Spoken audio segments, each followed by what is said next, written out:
बिहार भारत के स्वर्णिम इतिहास की एक गौरवशाली भूमि। इसी भूमि पर कभी भगवान महावीर और देख सकते हैं हम लोग आ चुके हैं बापू टावर और इसके अंदर बहुत खूबसूरत देखने को मिल रहा है जो गांधी जी के बारे में है। आप वीडियो में देखते रहिए और शेरशाह बहुत खूबसूरत।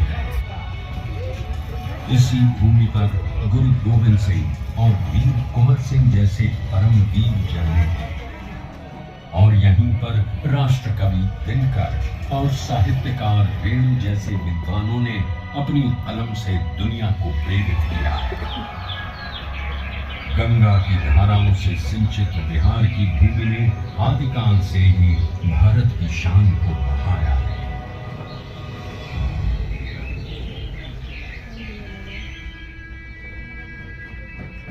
पर जिस बिहार ने सदियों तक नालंदा और विक्रमशिला जैसे विश्वविद्यालयों में ज्ञान और मेधा से पूरे विश्व को राह दिखाई थी, वो 20वीं सदी के आगमन तक खुद अंग्रेजों के अन्याय और दमन की जंजीरों में जकड़ा हुआ था। ये वो समय था जब अंग्रेजों ने भारत को पूरी तरह गुलाम बना लिया।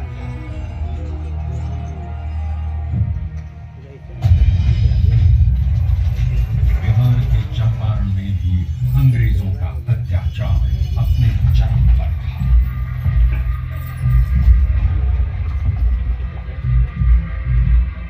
चंपारण की उपजाऊ भूमि अंग्रेजों के लालच के कारण जबरन नींद उगाने को लाचार थी और धीमे धीमे बंजर हो गई थी।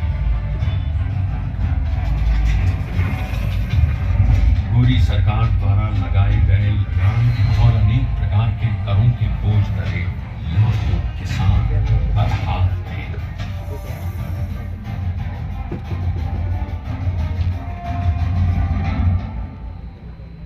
और जब पूरा चंपारण नाउम्मीदी के अंधकार में डूबा हुआ था, तब उस जमीन पर एक महान आत्मा का आगमन हुआ। पंडित राजकुमार शुक्ल के बारंबार आग्रह पर चंपारण आए गांधी जी को उस समय इस बात का बिल्कुल भी अंदाजा नहीं था कि बिहार से उनकी ये भेंट उनके जीवन की सबसे महत्वपूर्ण घटना बन जाएगी।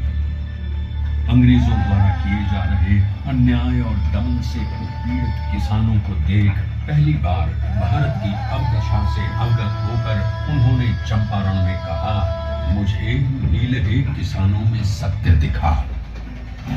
भारत भूमि पर यह पहली बार था जब अन्याय और बर्बरता का जवाब सत्य और अहिंसा से दिया गया। उनके नेतृत्व और सिद्धांत से प्रेरित सर्वश्री ब्रजकिशोर प्रसाद, अनुग्रह नारायण सिंह, डॉक्टर राजेंद्र प्रसाद, आचार्य कृपलानी, मजहरुल हक, रामनवमी प्रसाद, बाबू धरणीधर प्रसाद आदि जैसे नेतागण भी इस आंदोलन में कूद पड़े। सत्य और अहिंसा पर आधारित चंपारण सत्याग्रह आंदोलन एक नूतन प्रयोग बनकर उभरा, जिसने भारतवासियों को अन्याय से लड़ने का एक प्रभावशाली शस्त्र दिया। चंपारण सत्याग्रह के 30 वर्षों बाद लाखों सेनानियों के बलिदान और गांधी जी के नेतृत्व में हुए कई अहिंसक आंदोलनों के कारण भारत स्वतंत्र हुआ।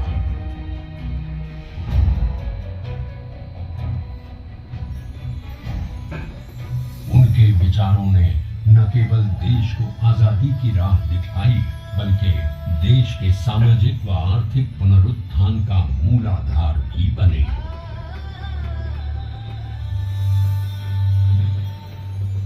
गांधी जी और उनके चिरंतन विचार आज भी बिहार के सामाजिक ताने बाने एवं शासन की धुरी है।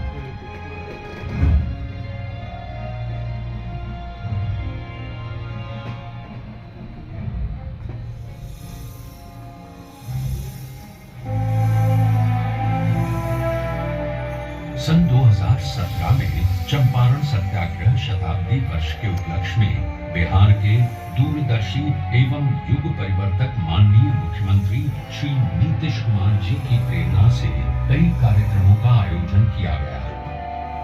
इसमें गांधी जी की स्मृति, उनकी विरासत, शिक्षा और ध्येय को जन जन तक पहुंचाया गया और शैक्षणिक एवं सरकारी नीतियों में गांधी दर्शन को प्रमुखता दी गई।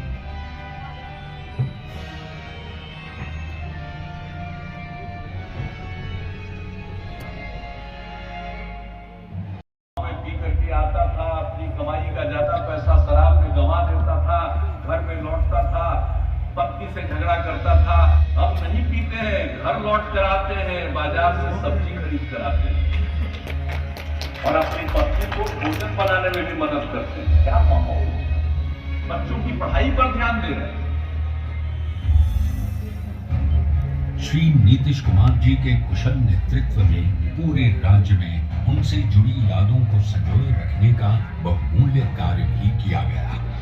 भीति हरवा आश्रम एवं बुनियादी विद्यालयों का जीर्णोद्धार, गांधी मैदान पटना में गांधी जी की सबसे ऊंची कांस्य प्रतिमा,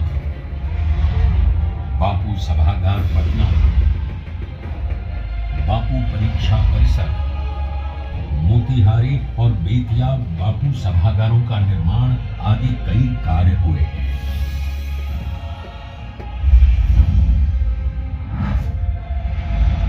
बापू टावर के निर्माण में माननीय मुख्यमंत्री श्री नीतीश कुमार का निर्देश था कि इसे बापू के आदर्शों की ही तरह ऊंचा बनाया जाना चाहिए। अपनी 3 आयताकार एवं 5 रैंप दीर्घाओं के साथ ये अभूतपूर्व बापू टावर आपका स्वागत करता है। ये आपको गांधी जी के जीवन की ऐसी यात्रा पर ले जाएगा जो आपके मन में बापू की एक अमिट छाप छोड़ देगा। लोगों ने तय किया कि हम सब लोग गांधी जी के विचारों को लोगों तक अवगत कराएंगे। 10 से 15% भी नई पीढ़ी के बच्चे बच्चियों के मन में अगर गांधी जी के विचारों का आकर्षण पैदा हो गया और उसके प्रति उनके मन में समर्पण का भाव पैदा होगा, तो ये समाज बदल जाएगा, देश बदल जाएगा, ये मेरा पूरा विश्वास है।